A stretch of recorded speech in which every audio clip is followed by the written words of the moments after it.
ধীরে ধীরে কও গো কথা, গৌর যেন জাগে না।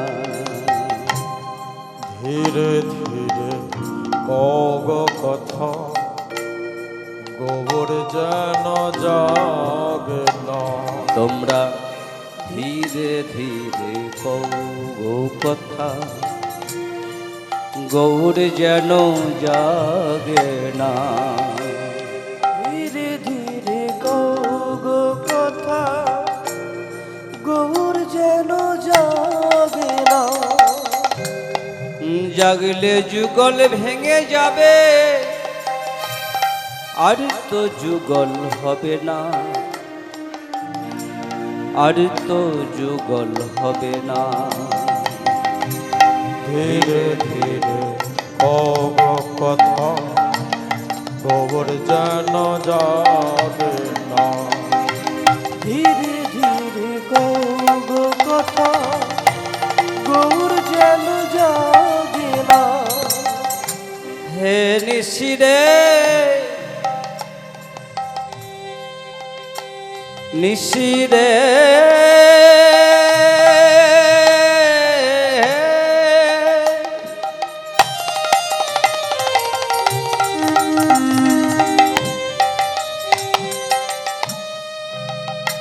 নিশিরে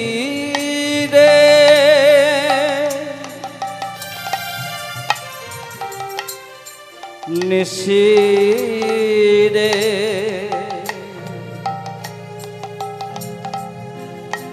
নিশিরে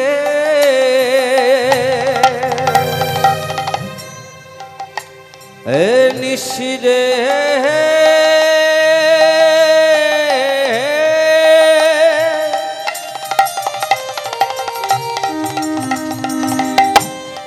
নিশিরে তোর পায়ে পড়ি,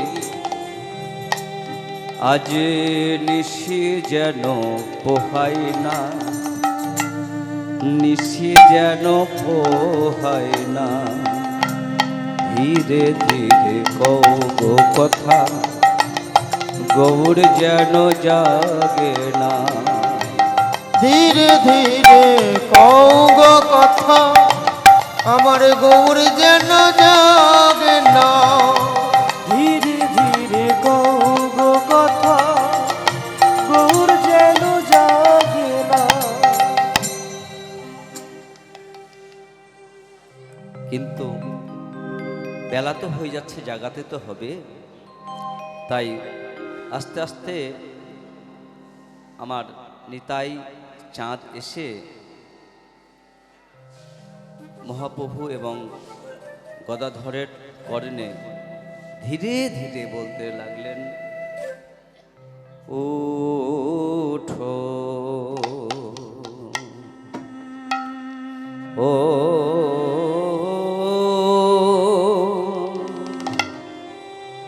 উঠো উঠো গোড়ায়া,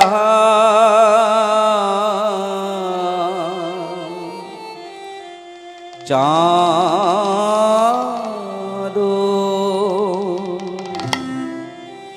ও ও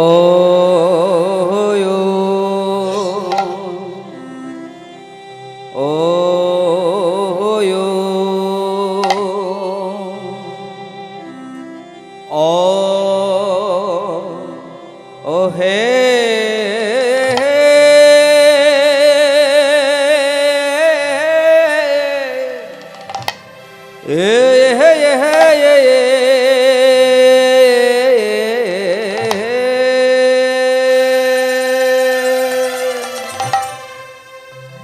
ও গো রা আয়া आया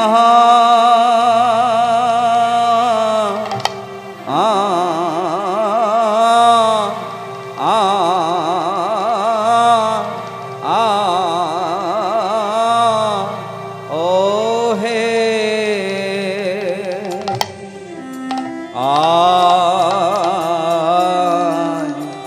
তোমার সুখের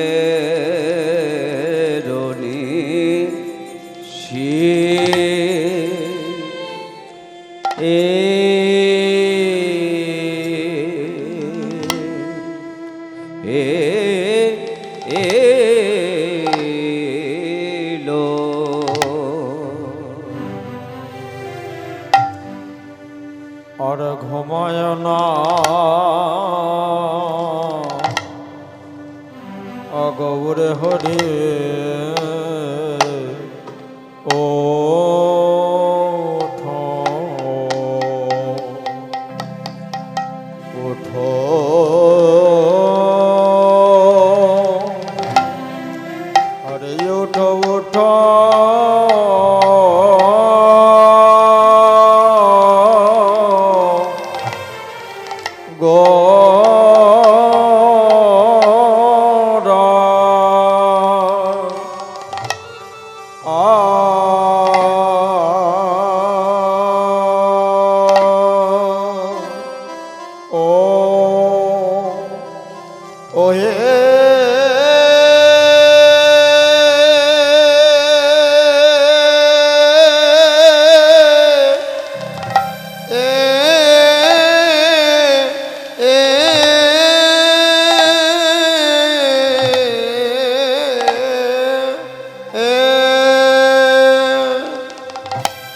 উঠো উঠো গোডা,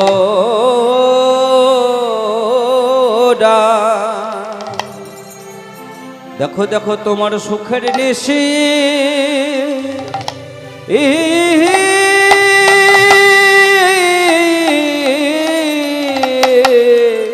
সুখের নিশি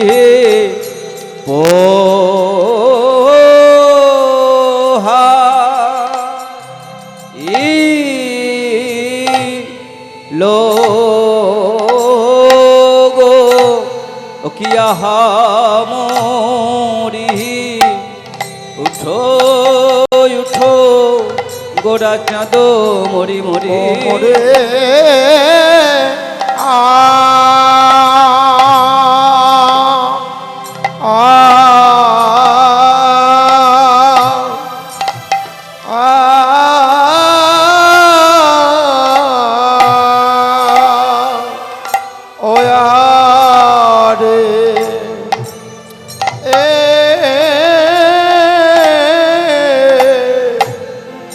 তোমার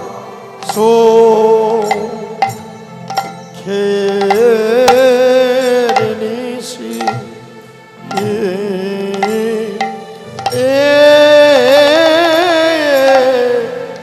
সুখের নিশি ও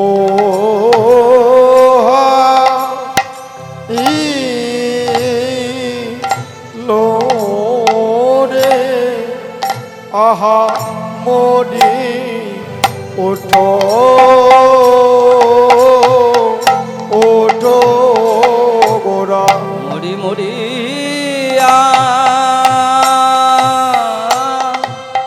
মরিয়া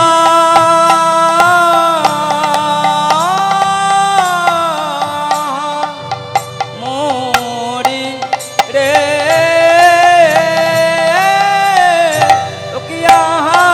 মরি রে, উঠো উঠো গোদা ও মরিয়া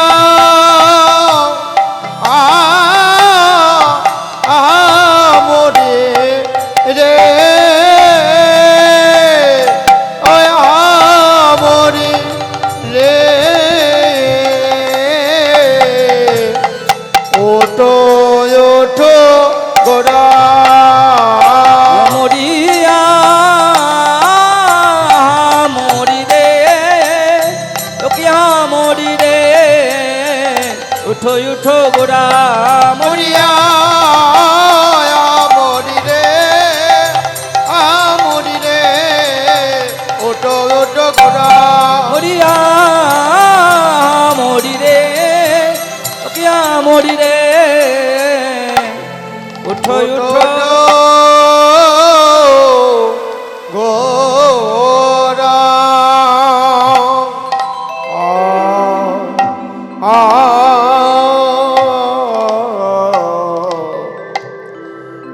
উঠো গোরা, উঠো উঠো গোড়া চাঁদ নিশি পোহাইল, নিশি পোহাইল নদী আর লোক সব দেখো দেখো জাগিয়া বৈঠল, আরে জাগিয়া বৈঠল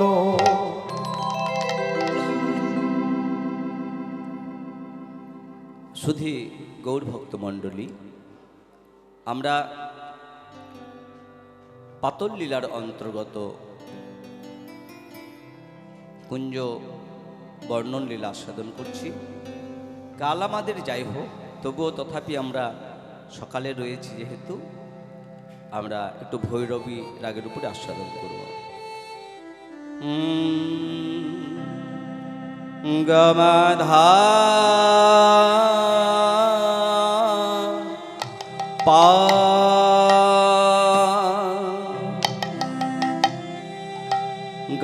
গমা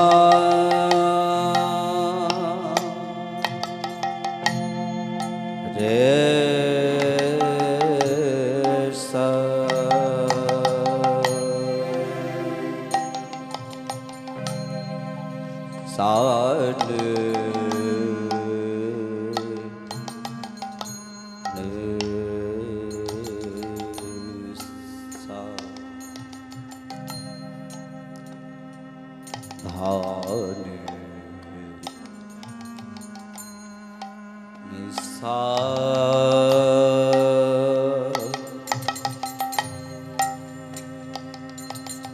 গবধা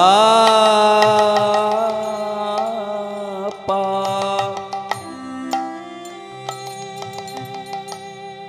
উঠয় ওঠো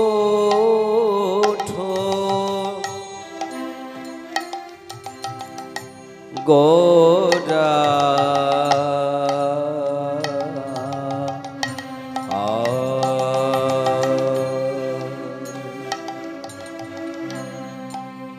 গোরা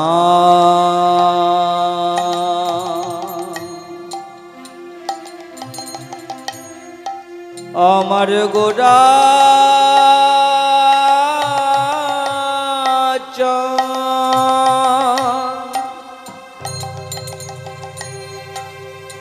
গোরা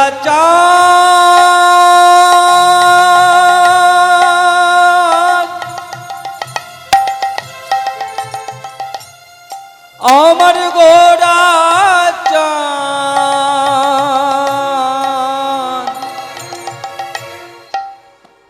আর ঘুমায়ে থেকো না, একবার জাগো জাগো হে, জাগো জাগো হে, একবার জাগো জাগো হে, জাগো জাগো হে, তোমার সুখের ঋষি পোহাইল, জাগো জাগো হে, তোমার সুখের নিশি পোহাইল, জাগো জাগো হে, সুখের নিশি পোহাইল, জাগো জাগো হে, তোমার সুখের নিশি পোহাইল, জাগো জাগো হে, আর ঘুমায়ে থেকো না, ঘুমায়ে দেখো না, আর ঘুমায়ে থেকো না, আর ঘুমায়ে থেকো না, সুখের নিশি পোহাইল, আর ঘুমায়ে থেকো না, সুখের নিশি পোহাইল, আর ঘুমায়ে থেকো না, তোমার সুখের নিশি পোহাইল,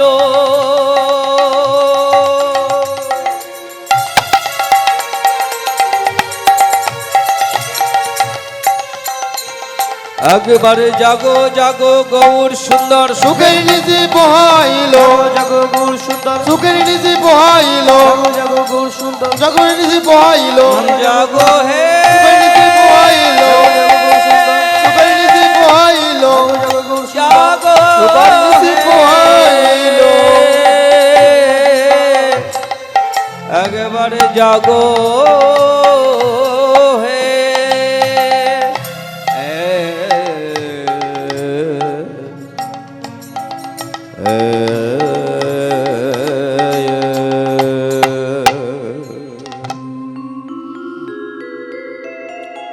অন্ত কৃষ্ণ বহির গৌরং দর্শিতঙ্গ বৈভাব यज्ञै संकीर्तनै देशु श्री चैतन्य महाश्वेता, श्री चैतन्य महाश्वेता, श्री चैतन्य महाश्वेता।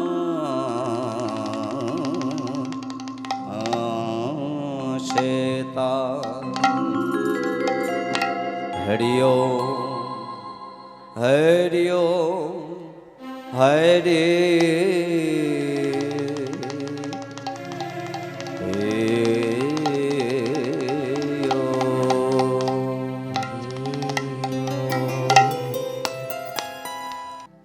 কলিযুগ ভগবান প্রতি পাবন আমার গৌর হরি, তিনি অন্তকৃষ্ণ বহির গৌরাং দর্শিতাঙ্গা বৈভব, অর্থাৎ রাধাকৃষ্ণ একই আত্মা দুই দেহ ধরি অনন্য বিলাস রস আস্বাদন করি। সেই দুই এক এবে চৈতন্য গোসাই ভাব রস আস্বাদিতে দোহে হইলা একঠাই। ভাবরসে গোরা আমার গৌরাঙ্গ তনু, যার বাহিরে রাধা অন্তরেতে কানু। তাহলে সেই ভাব নিয়ে যখন আমরা গৌর সুন্দরকে দর্শন করছি, বলা হলো যে পতিত পাবন গৌর হরি কলিযুগে আসবেন। কিভাবে আসবেন? না তার অন্তরে থাকবে কৃষ্ণ আর বাইরে থাকবে রাধা। সেই ভাব কান্তি নিয়ে এবং তিনি তার সমগ্র ঐশ্বর্য নিয়ে, সমগ্র ঐশ্বর্য, সমগ্র জ্ঞান, সমগ্র বৈরাগ্য, সমগ্র যশ, সমস্ত কিছু নিয়ে তিনি এ জগতে আবির্ভূত হবেন। হয়েছেন।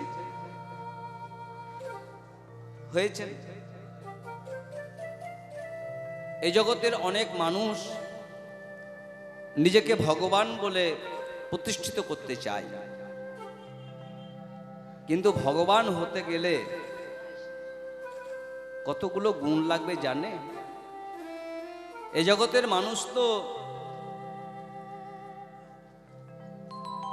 একখানা আধলা ইট যদি তার আঙুলে রাখতে বলা যায় 10 মিনিট রাখতে পারবে? আর ভগবান গিরি ধরে রেখেছিলেন 7 দিন, তাই না? তাহলে ভগবানের সঙ্গে কখনো এই জড়জগতের মানুষের তুলনা হয় না।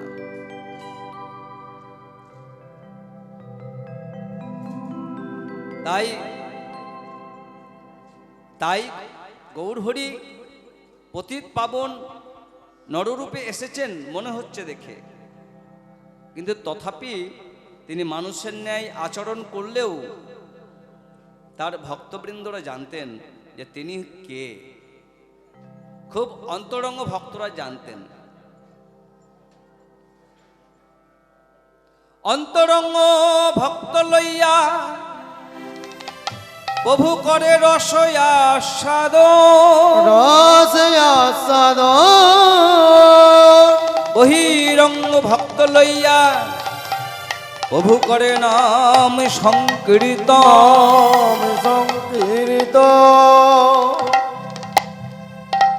অন্তরঙ্গ ভক্ত নয়ে প্রভু যখন গম্ভীরায় থাকতেন, তখন অন্তরঙ্গ ভক্ত নিয়ে তিনি অন্তরঙ্গ লীলা করতেন, আর বহিরঙ্গ ভক্ত নিয়ে তিনি হরিনাম সংকীর্তন করতেন। কারণ অন্তরঙ্গ কথা, অন্তরঙ্গ বিষয়, অন্তরঙ্গ লোক ছাড়া বলা যায়? আমাদের মনের কথা, হৃদয়ের কথা আমরা কাকে বলবো? আমরা আমাদের অন্তরঙ্গ যিনি আছেন তাকে আমরা বলতে পারি। হৃদয়ের কথা যদি যেখানে সেখানে যাকে তাকে বলে দেন, তাহলে আপনার সেই কথার দুর্বলতা নিয়ে আপনি উপহাসের পাত্র হয়ে যাবেন। আপনি যদি খুব নিগুড় কথা যদি না বুঝে, পাত্র না বুঝে যদি যাকে তাকে বলে দেন, তাহলে সে আপনার কথাগুলোকে নিয়ে হাসি ঠাট্টা করবে, পরিহাস হবে, তার কাছে আনন্দ হবে। কারণ এ জগতের মানুষ তো পরনিন্দা শুনতে খুব ভালোবাসে। শাস্ত্রে পরনিন্দাকে বলা হয়েছে আচার। শাস্ত্রে পরনিন্দাকে বলা হয়েছে আচার, আচারের সঙ্গে তুলনা করেছে। কেন?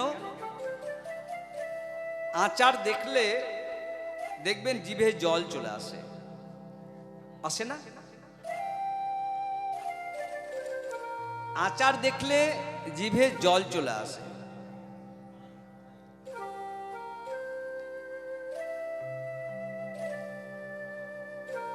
কেন না ওই আচারের স্বাদটা এমনই যে টক ভাব, আর যেই আচারের সেই টক ভাবের কথা মনে পড়ে যায় অমনি আমাদের জিহ্বায় জল চলে আসে, যদি একটু পেতাম। তো কলিযুগের মানুষ কলহপ্রিয়, কলহপ্রিয়, শুধু লোকের পরনিন্দা পরচর্চা, পরনিন্দা পরচর্চা শুনতে এত ভালোবাসে, এত ভালোবাসে, ওই আচারের মতো চেটে চেটে খায়। তারপরে কি হয়েছিল? তারপরে কি হয়েছিল? তারপরে কি হয়েছিল বলতো? এই যে চেটে চেটে চেটে চেটে খাওয়া, তাই শাস্ত্রে বলেছে যে কলিযুগে মানুষ কলহপ্রিয় হবে এবং সেই কলহটাকে আচারের সঙ্গে তুলনা করা হয়েছে। যদিও আপনারা খুব ভালো, যদিও আপনাদের মধ্যে কলহ নেই, আপনারা খুব ভালো। সকালবেলায় আজকে কুঞ্জ বর্ণন যে লীলা আস্বাদন করছেন, আমি মেনে নিলাম যে অনেকেই রাস দেখে বাড়িতে ক্লান্ত হয়ে ঘুমিয়ে পড়েছে, ঠিক আছে।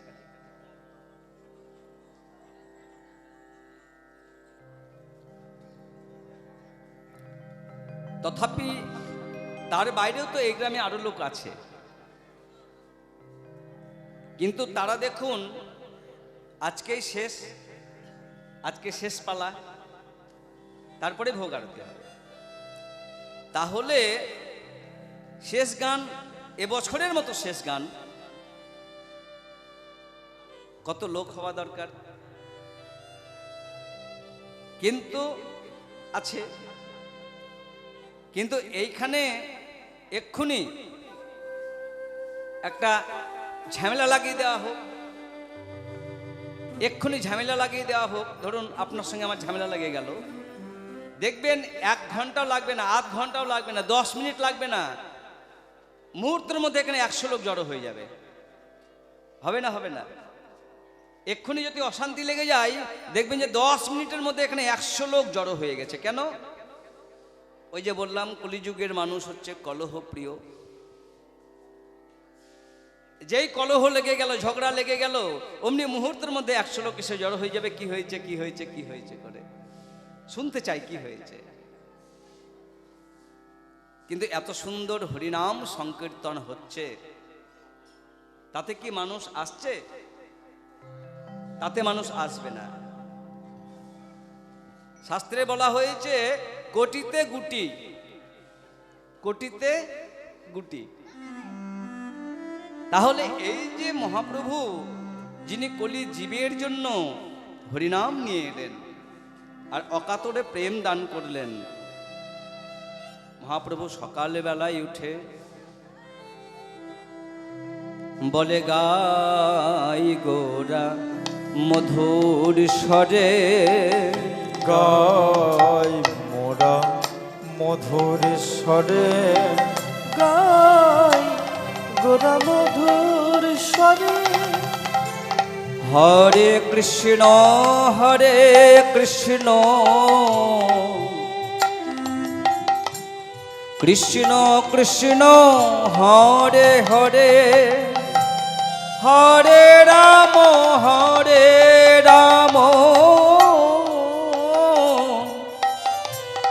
রাম রাম হরে হরে। বলো না, হরে কৃষ্ণ হরে কৃষ্ণ কৃষ্ণ কৃষ্ণ হরে হরে, হরে রাম রাম রাম হরে হরে, হরে কৃষ্ণ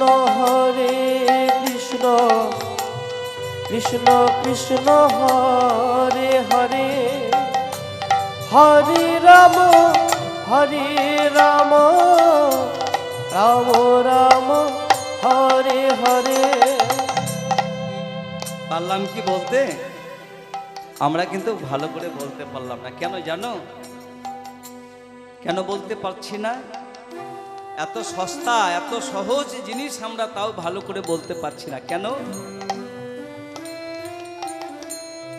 মায়া জালে বদ্ধ হয়ে আছো মিছে কাজ লয়ে।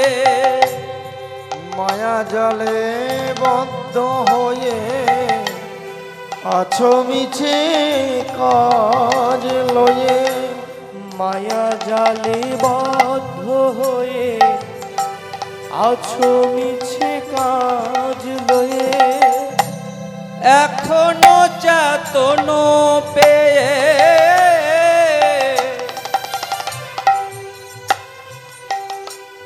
রাধা মাধব নাম করো রে। নিতাই গৌর শীতনাথ প্রেমানন্দে উল্লেখনে রাধা মাধব নাম করো রে। এই শোনো শোনো, আমরা পারলাম না, চেতন হয়ে এখনো বলতে পারলাম না। কেন না? মায়া জালে আমরা বদ্ধ হয়ে আছি। তো যতক্ষণ মায়া জাল থেকে না বার হতে পারবো বাবা, ততক্ষণ হরিনাম হয়তো হবে, কিন্তু হরিনামে প্রেম আসবে না। তাই তাই কি করতে হবে? ওই দেখো দেখো, জীবন হইল শেষ না ভজিলে ঋষিকেশ। জীবন হইল শেষ না ভজিল ঋষিকে। জীবন হইল শেষ না ভজিলে ঋষিকে। জীবন যে শেষ হতে চলেছে মা, এখন তো ওই ঋষিকেশকে তুমি ভজতে পারলে না। ভক্তি বিনোদ উপদেশ একবারে নামে রসে মাতরে। ভক্তি বিনোদ করে একবার নামে রস মাতো হে। তুমি আর যা বলো বলো না কো, একবারে বদনে হরি নাম করো রে। তাই গৌর বলো না কো বদনে হরি নাম করো রে। বলো না কো বদনে হরি নাম করো রে। এই কোন নাম করবে জানো? কোন নাম করতে হবে? হরে কৃষ্ণ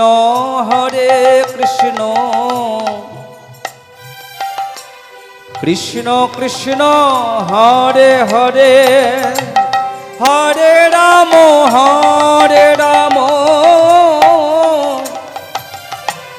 রাম রাম হরে হরে। সবাই মিলে হরে কৃষ্ণ কৃষ্ণ কৃষ্ণ কৃষ্ণ হরে হরে। হরে রাম রাম রাম রাম হরে হরে। হরে কৃষ্ণ কৃষ্ণ কৃষ্ণ হরে হরে। হরে রাম রাম রাম হরে হরে। হরে কৃষ্ণ কৃষ্ণ কৃষ্ণ হরে হরে। হরে রাম রাম রাম হরে হরে। বলো হরে কৃষ্ণ কৃষ্ণ কৃষ্ণ হরে হরে। হরে রাম রাম রাম হরে হরে। সকাল বেলায় যদি হরিনাম করবে, সকাল বেলায় যদি হরিনাম করবে, তাহলে তাহলে তোমার সমস্ত দিনটি খুব ভালো যাবে। সকাল সকাল হরিনাম করছেন মহাপ্রভু। হ্যাঁ, ওই যে নদিয়ার সেই মহাপ্রভুর রাতুল রাঙা চরণ আশ্রয় করে আমরা একটু করে আস্বাদন করব আগে গৌরাঙ্গের ভাব। বলি উঠো উঠো গোরা চাঁদ নিশি পোহাইল, ওঠো ওঠো গোরা চাঁদ নিশি পোহাইলো, উঠো উঠো গোরা চাঁদ নিশি পোহাইলো, নদিয়ার লোক সব জাগিয়া বৈঠল, নদিয়ার লোক সব জাগিয়া বৈঠল, নদিয়ার লোক সব জাগিয়া বৈঠল, নদিয়ার লোক সব জাগিয়া বৈঠল, বলি আর ঘুমায়ে থেকো না হে, আর ঘুমায়ে থেকো নহে, আর ঘুমায়ে থেকো না রে, তোমার সুখের নিশি প্রহাইল, আর ঘুমায়ে থেকো না হে, সুখের নিশি পোহাইল, আর ঘুমায়ে থেকো নহে, তোমার সুখের নিশি পোহাইল, একবারে জাগো জাগো গৌর সুন্দর, সুখের নিশি পোহাইল, জাগো জাগো গৌর সুন্দর, সুখের নিশি পোহাইল, জাগো জাগো গৌর সুন্দর, আর ঘুমায়ে থেকো নহে। ওমা আমরা বলছি যে ওঠো ওঠো গোরা চাঁদ নিশি পোহাইল, নদিয়ার লোক সব জাগিয়া উঠিল। বলি মহাপ্রভুকে কে জাগানোর দরকার আছে? যিনি অনন্ত কোটি বিশ্বব্রহ্মাণ্ডের মালিক, তার কি জেগে থাকা আর কি ঘুমিয়ে থাকা? তবু আমরা জাগাচ্ছি যে না, আমরা মহাপ্রভুকে জাগাচ্ছি বটে, কিন্তু আমরা বলতে চাচ্ছি মহাপ্রভু তুমি এই কলিযুগের জীবের হৃদয় আকাশে তুমি জাগো। আমাদের সকলের হৃদয়েই তো তিনি রয়েছেন নাকি? হ্যাঁ, তিনি সকলের হৃদয়েই বিরাজ করছেন, কিন্তু আমরা কি জেগে উঠেছি? কীর্তন কিন্তু শুধু কীর্তন নয়, কিন্তু কীর্তনের মধ্যে একটি বিশেষ অন্তর্নিহিত অর্থ লুকিয়ে থাকে। যতক্ষণ না আমাদের মধ্যে তিনি জাগছেন, যতক্ষণ না তিনি আমাদের মধ্যে জাগছেন, ততক্ষণ কিন্তু আমরা জেগে উঠছি না। যে মানুষ বাবা জেগে জেগে ঘুমায়, তাকে কি কখনো জাগানো যায়? যে জেগে জেগে ঘুমায় তাকে কিন্তু কখনো জাগানো যায় না। সে তো অভিনয় করছে, সে তো ঘুমের অভিনয় করছে, জেগে জেগে ঘুমোচ্ছে। কিন্তু যেজন প্রকৃতই ঘুমিয়ে আছে, তাকে কিন্তু একটা ধাক্কা দিলে সে কিন্তু জেগে উঠে যাবে। ওমা তোমরা কত বছর ধরে কীর্তন শুনছো? এ তো কালমাগা দেখছি 41 বছর নাকি 43 বছর। এই কালমাগাতে 43 বছর ধরে কীর্তন হচ্ছে। এরপরেও তোমরা বিভিন্ন জায়গায় আরো গিয়ে গিয়ে কীর্তন শোনো। তে এত যে শুনছো, এত যে তোমাদের ধাক্কা দেওয়া হচ্ছে, তো কই তোমরা তো জাগছো না। তোমাদের কথা বলছি না, আমার কথা বলছি। তোমাদের আমি দোষ দিতে পারি? তোমরা হচ্ছে জগৎ জননী, তোমরা সব জানো। তোমাদেরকে দোষ দেওয়ার ঐধত্য আমার নেই। আমরা জেগে উঠছি না গো, আমি জেগে উঠতে পারছি না। এত যে আমাকে জাগানো হচ্ছে, মহাপ্রভু কৃপা করে একবার ওই ভক্তবৃন্দের হৃদয় আকাশে ওঠো জেগে। যদি ভক্তবৃন্দের হৃদয় আকাশে তুমি জেগে না ওঠো, তাহলে বলো এদের কে জাগাবে? এদের কে জাগাবে? যদি যতক্ষণ না ভগবান আপনাকে জাগায়, ততক্ষণ পর্যন্ত আপনি জাগতে পারবেন না। সুপ্ত অবস্থায়, ঘুমন্ত অবস্থায় রয়ে যাবেন। কে কৃষ্ণ, কে গোবিন্দ, সে কে গুরুদেব, কে বৈষ্ণব ঠাকুর, কিছুই জানতে পারবেন না। কিছু মনে করবেন না, দুটো কথা বলি শুধু। অনেক জায়গায় কীর্তনে যায়, বুঝতে পারলেন তো? কেউ অপরাধ নেবেন না, একটু বলছি কথাটা, কেউ অপরাধ নেবেন না। কীর্তন কমিটি যারা থাকে, সাধারণত দেখবেন সেই কীর্তন কমিটির সেক্রেটারি, সভাপতি বা ক্যাশিয়ার কারা হয়? সেই গ্রামে দেখবেন প্রভাবশালী যারা, তারা হয়, তাই না? যারা একটু প্রভাবশালী, আর একটু ব্যাপার স্যাপার আছে গ্রামের, তারা দেখবেন এগুলো হয়, তাই না? কিন্তু কোনো বৈষ্ণব ঠাকুর যিনি নিত্যম ভগবত সেবায়া, তাকে কি কখনো সেক্রেটারি করা হয়? তার পুঁজিও নাই, পাট্টাও নাই, খালি সে হরি হরি করতেই ব্যস্ত। তাহলে ওই জাতীয় লোকও কিন্তু কীর্তনের দলে রাখতে হবে, কমিটির মধ্যে রাখতে হবে। কেন রাখতে হবে? তাহলে কমিটি পরিপূর্ণতা লাভ করবে। কারণ সে জানে বর্তমানে আমরা যাকে ভালো কীর্তন বলি, এটা কিন্তু ভালো কীর্তন নয়। আমরা কেউ নাচন কুদন ভালো করলো, হেভি ডান্স দিতে পারলো, কিছু ভজন করে দিল, আমরা তাকে খুব ভালো কীর্তনিয়া বলে থাকি।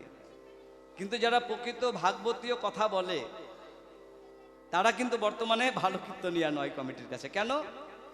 কারণ কমিটির লোকই হচ্ছে, তাদের রুচিটা অন্য টাইপের। কিন্তু একজন ভক্তের রুচি তো ভক্তের মতো। একজন কৃষ্ণ অনুরাগী যে ব্যক্তি, তার রুচিটা তার মতো না।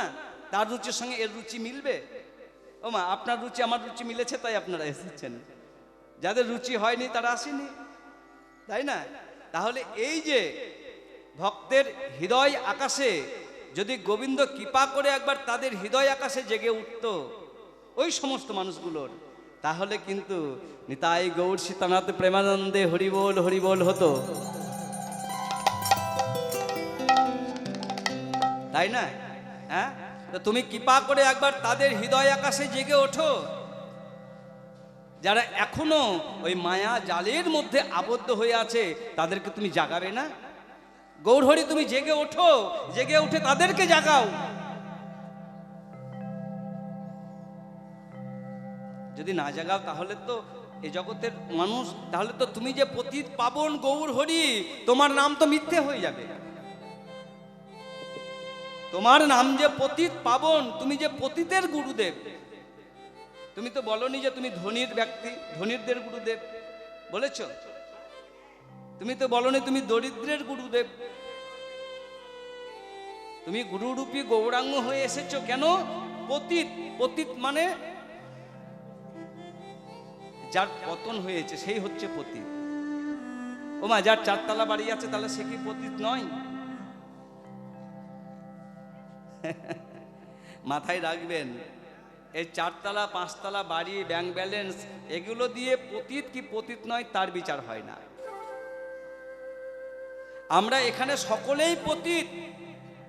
কে কোটিপতি আর কে ভিখিরি, সেটার উপরে পতিত নির্ভর করে না।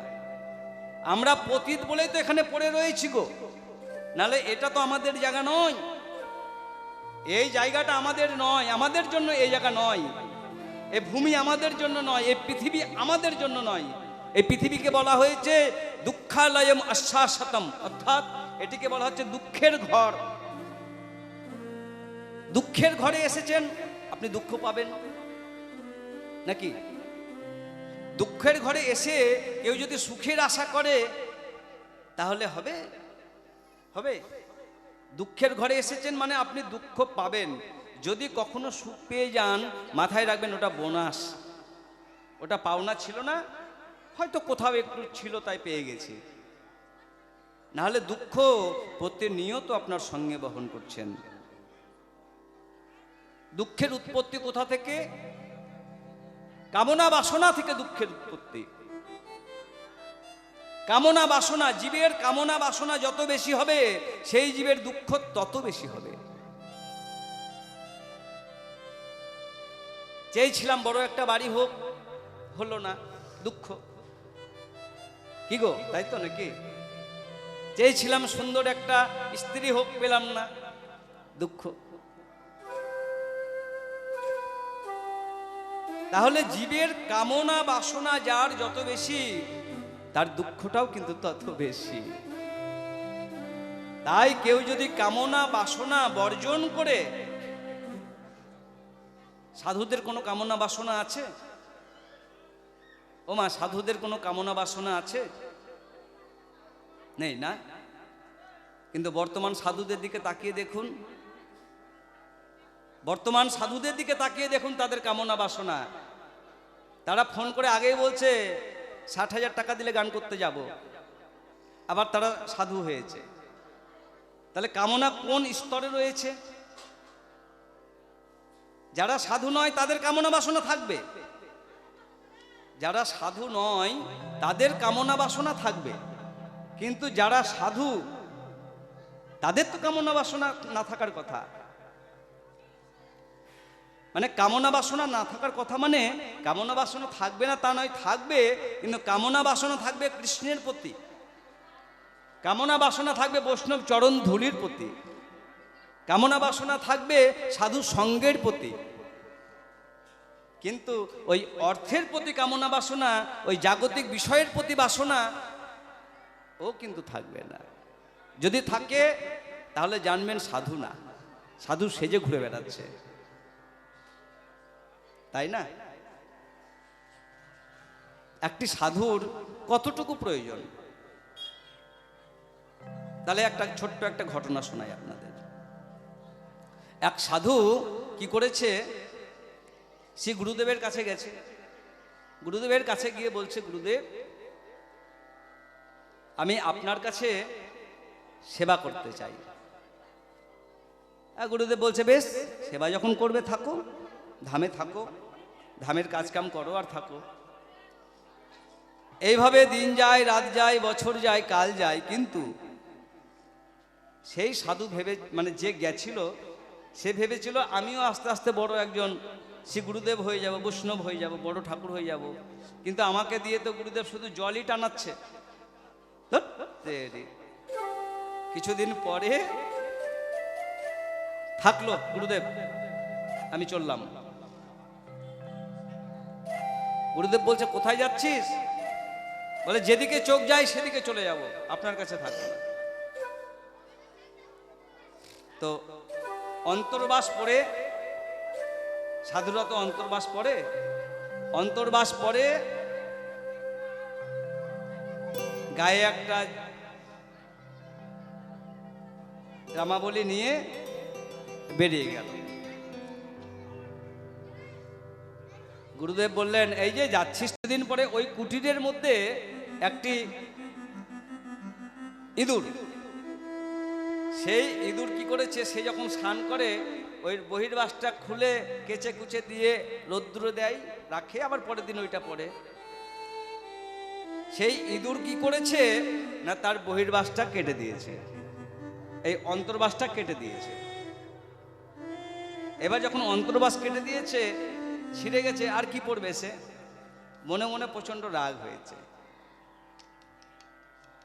গ্রামে ভিক্ষায় গিয়েছে, পরের দিন ভিক্ষায় গিয়ে সে অতদিনে গুরুদেব সেজে গেছে, বুঝলেন তো। তার শিষ্যর কাছে গিয়ে বলেছে, শুনিস, আমার যে অন্তর্বাসটা ছিল সেইটা না ইঁদুরে কেটে দিয়েছে, কি করব বলতো, খুব জ্বালাচ্ছে ইঁদুরে। তার শিষ্য বলল, শোনো, কি করবে গুরুদেব, ইঁদুরে যখন জ্বালাচ্ছে তাহলে ইঁদুরের যে শত্রু তাকে নিয়ে যেতে হবে তোমাকে। কে? বিড়াল। বিড়ালকে নিয়ে যাও। বিড়াল যদি ঘরে থাকে তাহলে ইঁদুর আর উপদ্রব করতে পারবে না, তাই না? বিড়ালের ভয়ে ইঁদুর পালিয়ে যাবে। ওমা বিড়ালকে নিয়ে গেল, বিড়ালকে নিয়ে গিয়ে রাখলো। এবার সাধু তো নিরামিষ খায়, বিড়াল তো নিরামিষ খাবে না। বিড়াল কি খাবে? দুধ খাবে। তাহলে গ্রাম থেকে দুধ নিয়ে গিয়ে বিড়ালকে খাওয়াই। বিড়ালের ভয়ে ইঁদুর সব পালিয়ে গেল। এইবার কিছুদিন পরে বিড়ালের আবার দুটো বাচ্চা হয়েছে। তাহলে একটা বিড়াল ছিল, দুটো বাচ্চা হয়েছে, তাহলে কটা হলো? তিনটে হয়ে গেল। তাহলে আগে একটা বিড়ালকে দুধ দিতে হতো, এখন তিনটে বিড়ালকে দুধ খাওয়াতে হয়। এবার তিনটে বিড়ালকে দুধ খাওয়াচ্ছে, দুধ খাওয়াতে খাওয়াতে গ্রামে গিয়ে বলছে, হারে তিনটে বিড়ালের দুধ জোগাড় করতেই তো আমার মাথা খারাপ হয়ে যাচ্ছে। হ্যাঁ, এতগুলো তিনটে বিড়ালকে কি করে খাওয়াবো দুধ? দেখ শিষ্য বললো, এক কাজ করুন গুরুদেব, আপনি একটা গরু নিয়ে চলে যান। যদি গরু নিয়ে চলে যান তাহলে দুধের অভাব হবে না আপনার। হ্যাঁ, দিয়ে শিষ্য একটি গরু দিয়ে দিয়েছে গুরুদেবকে। এইবার বাড়িতে যদি কারুর গরু থাকে বাবা, সে কিন্তু জানেন গরু থাকলে বাড়িতে কত কাজ। হ্যাঁ, গরু থাকলে নিজেকেও গরু হয়ে যেতে হয়। সে গরুর ঘাস কাটারে, গোবর কোড়ারে, এই কোড়ারে, ওই কোড়ারে, সেই কোড়ারে। এইবার গরুর ওই রকম সেবা করে, আর গরুর দুধ দিয়ে বিড়ালের সেবা করে। বুঝলেন তো, কিছুদিন পরে গরুর আবার তিনটে বাচ্চা হয়েছে। হ্যাঁ, তিনটে বাচ্চা হয়েছে। তাহলে কয়জন হলো? এই মিলে আস্তে আস্তে বছর যায়, দিন যায়, আস্তে আস্তে তিনটে চারটে গরু হয়ে গেছে বাড়িতে, 5-6টা বিড়াল হয়ে গেছে বাড়িতে। দিয়ে গরুর খাবার আর বিড়ালের খাবার জোগাড় করতে করতে করতে করতেই তার ভজন সাধন হরিবোল হয়েছে। কিছুদিন পরে সেই গুরুদেব এসেছে তার কাছে এসে বলছে, আরে কেমন আছিস? বলছে, গুরুদেব এই আছি। বলছে, আরে তুই যে আমার কাছ থেকে চলে এলি ভজন সাধন করবি বলে, তোর এগুলো কি? বলে, আর গুরুদেব, সেদিন যদি আমি নেংটি খুলে যদি চলে আসতাম তাহলে কিন্তু আমার এই এত বড় আর সংসার হতো না। আমার ভজন সাধন গেল, এখন আমার এই বিড়ালের সংসার আর গরুর সংসার করতে করতেই সারাদিন কেটে যায়। নিতাই গৌর সীতানাথে প্রেমানন্দে।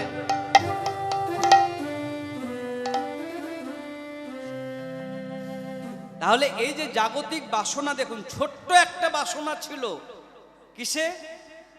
অন্তর্বাসে। অন্তর্বাসের জন্য ছোট্ট একটা বাসনা তার সমস্ত ভজন সাধন নষ্ট করে দিল। আর আমাদের এই জগতের যারা গুরুদেব আছেন তাদের বাসনা কত ভাবুন তো। যদি 1 বাটি চাল দেন মন ভরে না, 2 বাটি দিলে খুব ভালো লাগে। যদি 5 টাকা দেন মন ভরে না, যদি 50 টাকা দেন খুব ভালো লাগে। এই যে জাগতিক বিষয়ী গুরুদেব, এই জাগতিক বিষয়ী গুরুদেবের কাছে তিনি তো জগতের বাঁধনে বাঁধন হয়ে আছেন। যে লোক নিজে যার হাত বাঁধা আছে এই জগতের জড় বিষয়ের প্রতি আকর্ষণে, যে গুরুদেবের হাত বাঁধা আছে সেই গুরুদেব কি আর একজনকে মুক্ত করতে পারে? ধরুন আমার হাত বাঁধা আছে আর আপনাদেরও সকলের হাত বাঁধা আছে, আমি কি পারবো আপনাদের হাতগুলো খুলে দিতে? পারবো না। কেন? আমার হাতই তো বাঁধা। এবার আমার হাত যদি খোলা থাকে, আপনাদের হাত যদি বাঁধা থাকে, তাহলে আমি যদি মনে করি, কৃপা করি আপনাদের উপরে যে হাতগুলো খুলে দেব, তাহলে আমি কিন্তু খুলে দিতে পারবো। তাহলে যেজন মুক্ত পুরুষ, যেজন কৃষ্ণ তত্ত্ববেত্তা, তার সেই চরণে যদি কেউ আশ্রয় নিতে পারে তাহলে সেও মুক্ত হতে পারে। নিতাই গৌর সীতানাথে প্রেমানন্দে। মহাপ্রভু, তুমি কি জাগবে না? তুমি কি ভক্তের হৃদয় মন্দিরে যদি না জাগো তাহলে তো এরা জাগবে কি করে?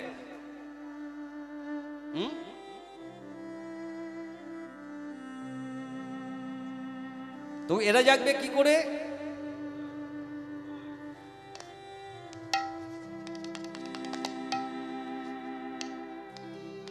বলি কোকিলারো কুলুরব,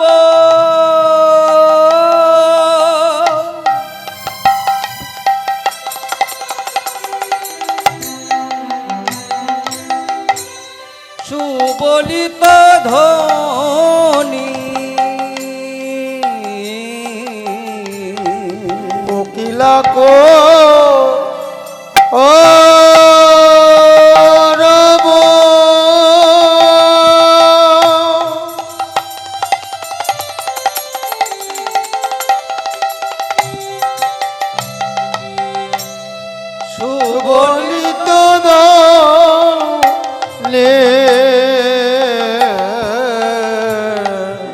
বলি কত সুখে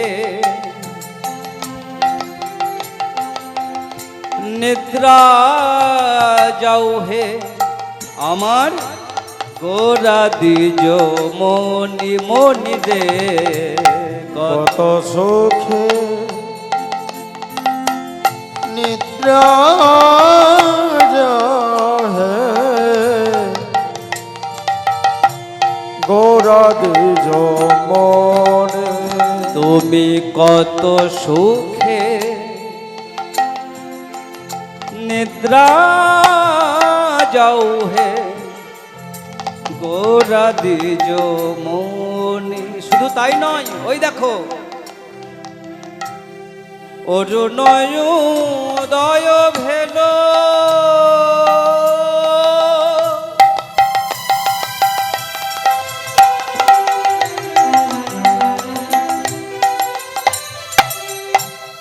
কমল প্রকাশ আর অরণ্য দয়া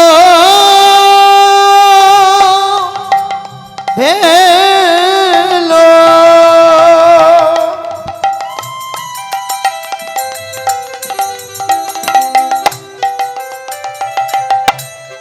কমল প্রকাশ।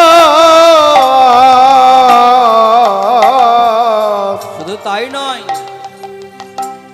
কুমুদিনী বদন তেজল কুমুদিনী বদন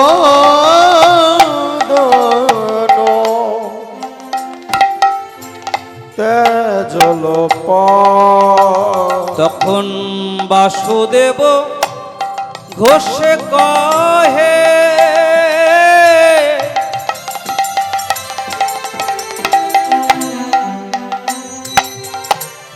মনের হরিষে বাসুদেব গোসে দেখে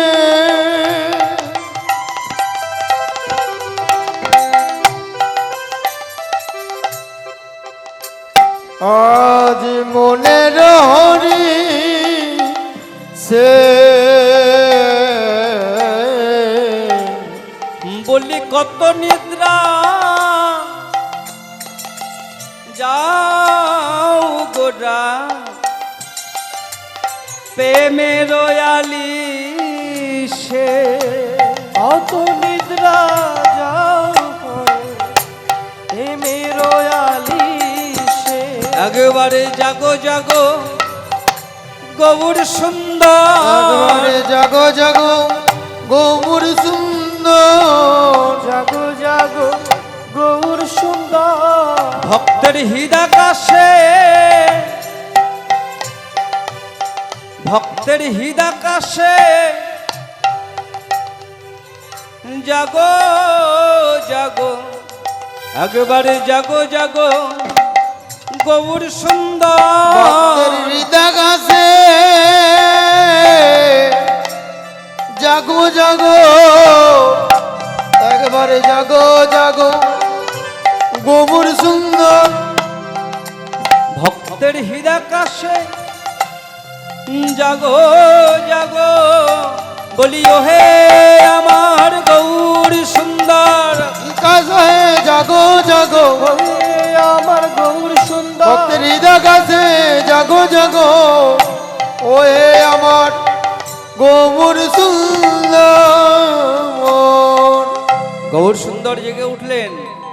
তাই তাই বাসুদেব ঘোষ কহে মনের হরিষে হরিষে কত সুখে যাও গোরা গোরা প্রেমের আলিশে। তাই প্রেমের আলিশে রে এ